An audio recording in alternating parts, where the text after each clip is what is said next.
Hey, Coach. Kyle Nelson with Cornerstone Coaching Academy. I wanted to give you a little bit of a look into what we do and how we practice, how we organize our practices so that you know exactly what will be in these 10 practice plan series that we're producing and exactly what you can expect from them. So here's an outline of what I'll talk about. I'll give you the way that we set our practice expectations up for coaches and for players. Then I'll give you some goals of practice, and then we'll talk about it, and I'll show you how we create consistency within our practice.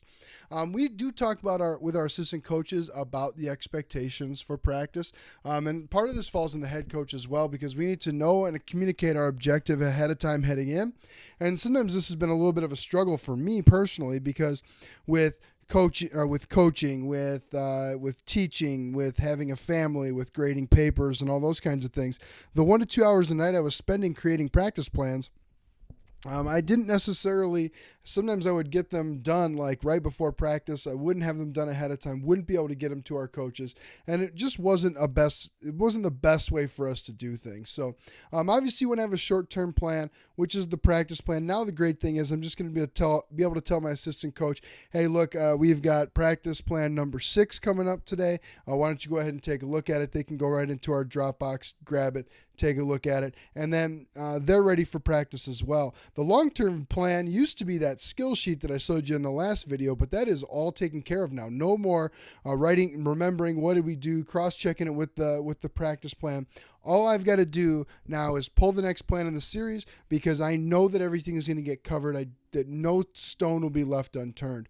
I'm also going to make sure we set a good tempo to practice. And remember, it all starts with you, the head coach.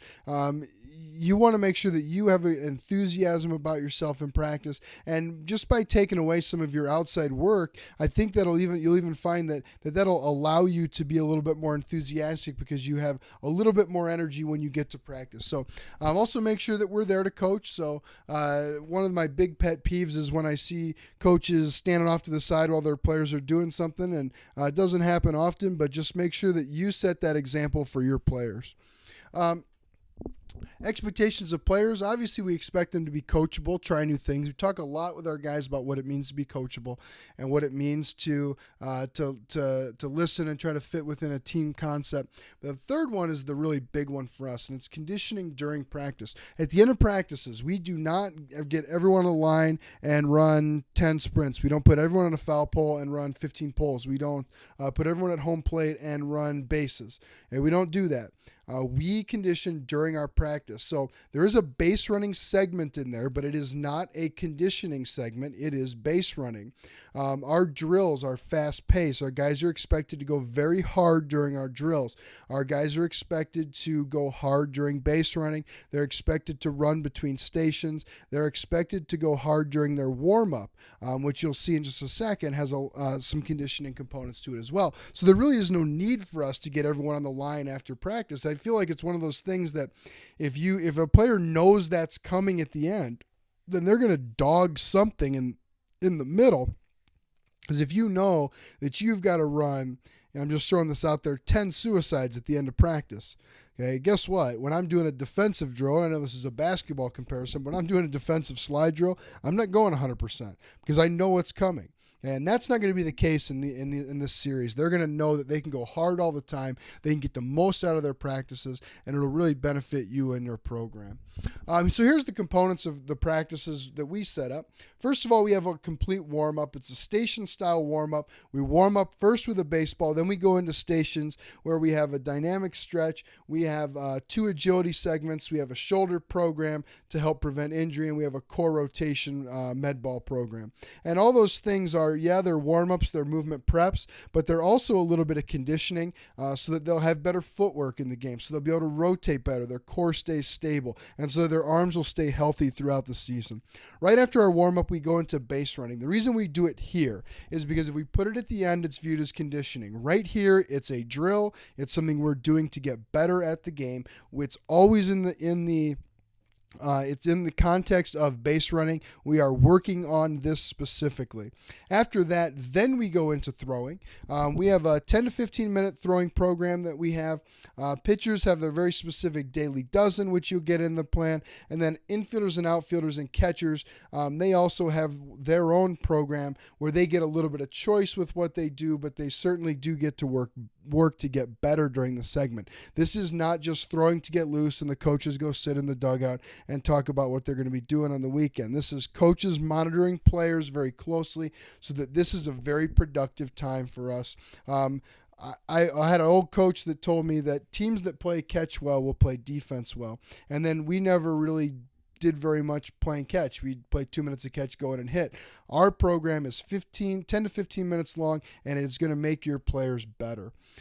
Next component, we create some kind of competition. This sometimes comes right after throwing. Sometimes it comes a little bit later on. We're going to either do a challenge. We're going to do a tactical game. We're going to do something that gets players competitive and shows them what it's going to be like in a game.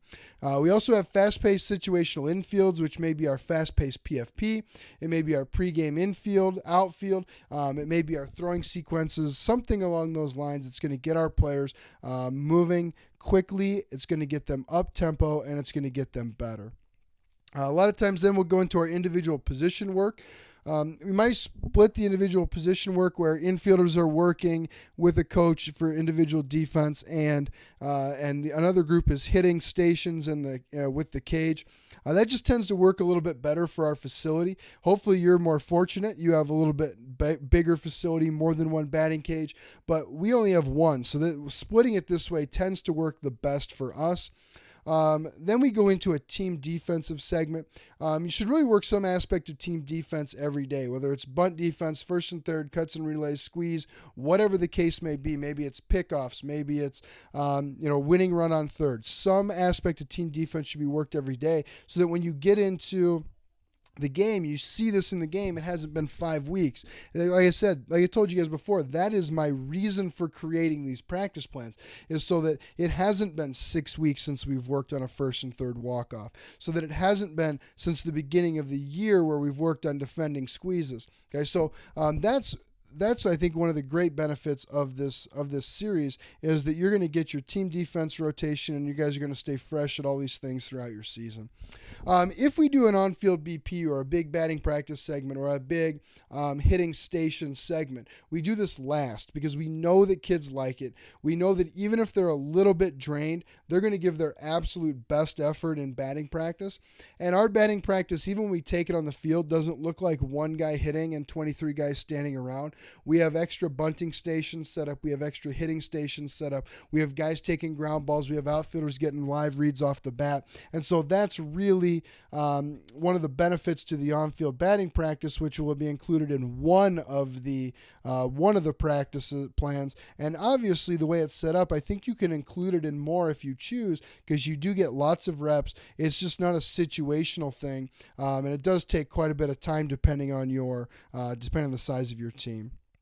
Okay, so here's what our Cornerstone Practice Plan series will cover. It's going to cover every tactic, every technique, and situation your team needs. It's going to save you a ton of practice time. Like I said, it's going to save me 1 to 2 hours a night. That's extra time I get to spend with my family when I get home. That's me getting home quicker at night because I don't have to sit around and cross-check our previous practice plan with the skill sheet. I just come right home next day, pull the next one in the series, double check to make sure it's what I need, and I'm ready to roll. Then it's going to make sure everyone's involved. So sometimes you write a practice, it looks good on paper, you get there and you go, man, I've got 5 kids working and I've got 10 kids standing around doing nothing. Okay, these practices are going to be designed so that every kid is busy all the time. You're going to get the most out of a 2-hour practice that you can with 2 coaches. Okay, so just a refresher of what we're doing. Okay, we're going to have a plan, a short and long-term plan. We're going to be enthusiastic. We're going to create competition. Everyone's going to be involved, and we are going to have fun first and foremost. So here's a little bit of information about what's coming up. The planned release date is February 17th. The next email that you get from me will have pre-order information, and I'm going to accept pre-orders up to February 14th. So if you have any questions about what's going to be in the practice plan series, please don't hesitate to ask me. Go ahead and contact me, Kyle at cornerstonecoachingacademy.com.